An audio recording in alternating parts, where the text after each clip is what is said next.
C'est l'histoire d'un gamin de 12 ans qui rêve de devenir un chasseur. Et Maurice, t'as touché le sanglier ou pas? Dans cet univers, les chasseurs aventuriers, c'est des gens plutôt exceptionnels qui ont accès à tous les pays du monde pour faire des nouvelles découvertes, chasser des monstres dangereux. Et notre héros, bah, il veut faire ça. Comme l'était son père. Oui, je dis était parce qu'on sait pas où il est. Du coup, notre héros quitte sa maison. Ouais, le gars quitte sa maison à 12 ans. Oui maman, fuck le collège, je vais faire de grandes choses.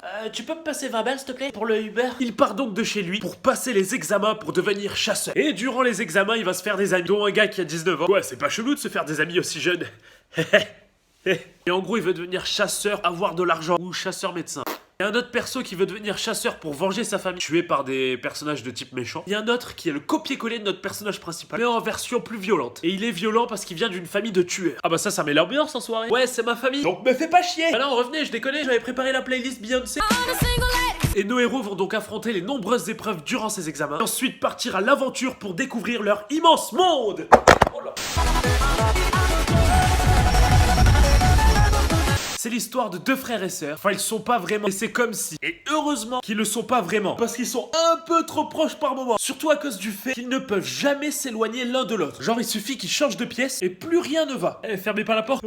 Et nos deux personnages sont ultra forts aux jeux vidéo. Tellement forts que plus personne n'arrive à les battre. Et un jour, ils sont en train de geeker comme d'habitude. Quand ils reçoivent une invitation pour jouer contre un autre joueur, ils l'acceptent. Ils galèrent, mais ils gagnent. Et soudain, l'adversaire apparaît à l'écran. Il sort de l'écran et il les amène dans un autre monde. Il part totalement en freestyle là. Et en fait, c'est le dieu des jeux qui les emmène dans son monde. Salut, c'est moi, le dieu des jeux. On se fait un FIFA et on n'oublie pas avant de jouer. Merci dieu des jeux pour ce jeu. Amen. Et dans ce monde, tout est régi par le jeu. En gros, genre, tu veux t'acheter une voiture, il te suffit de faire quelques top 1 sur Fortnite et c'est bon.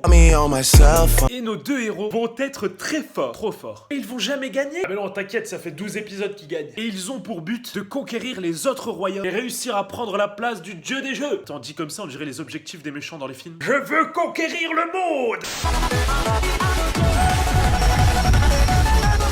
C'est l'histoire d'une petite fille de 12 ans qui est orpheline. Pourquoi les héros ont toujours une vie de merde au début? Et elle suit des sortes d'études dans une sorte d'orphelinat pour devenir une sorte d'explorer. Et là vous allez me dire, explorer de quoi? Et ben dans la ville où elle est, la ville est située autour d'un géant trou.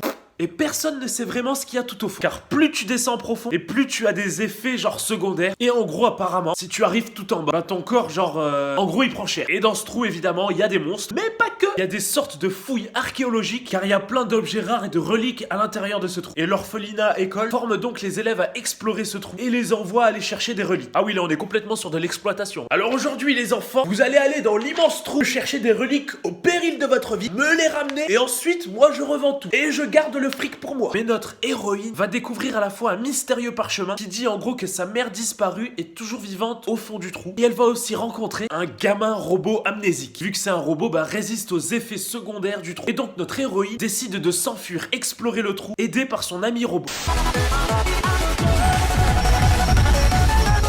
C'est l'histoire d'un garçon qui se balade toujours en blouse blanche. Oui, il est fan de physique-chimie, et alors? Qui un jour, Pilou Poupilou, va à une conférence scientifique où il croise une fille qui dit le connaître, mais lui ne la reconnaît pas. Puis quelques minutes après, il retrouve cette fille morte. Choqué, il sort de l'immeuble pour envoyer un message, un SMS. Mais là, chelou, la fille qui était morte, elle est plus morte. Pendant ce temps, il y a eu un satellite qui s'est écrasé dans l'immeuble où il était. Ah, je ne comprends plus rien. En gros, pour faire plus simple, c'est l'histoire d'un groupe d'amis un peu chelou, notamment le perso principal, qui parle souvent tout seul. Ouais, je vais bien. Et toi, ça va? Ah oui, je vais très bien. Et il y a aussi son meilleur pote qui est ultra geek et pervers. Eh, ça va mon pote? Regarde la fille là-bas, elle est sexy là. C'est toi qui les as invités? Ouais, je les connais pas moi. Et ils sont bien évidemment accompagnés d'autres personnages. Et ce groupe d'amis va créer par accident une machine à remonter le temps à partir d'un micro-ondes. Bah il est où mon plat? Enfin, ils peuvent pas vraiment voyager dans le temps, mais peuvent envoyer des messages dans le passé pour changer le présent. Et du coup, ils vont être pourchassés par le CERN, qui eux aussi font des recherches sur le voyage dans le temps. Et s'ensuit une histoire de fou. Non. Non. Ça suffit.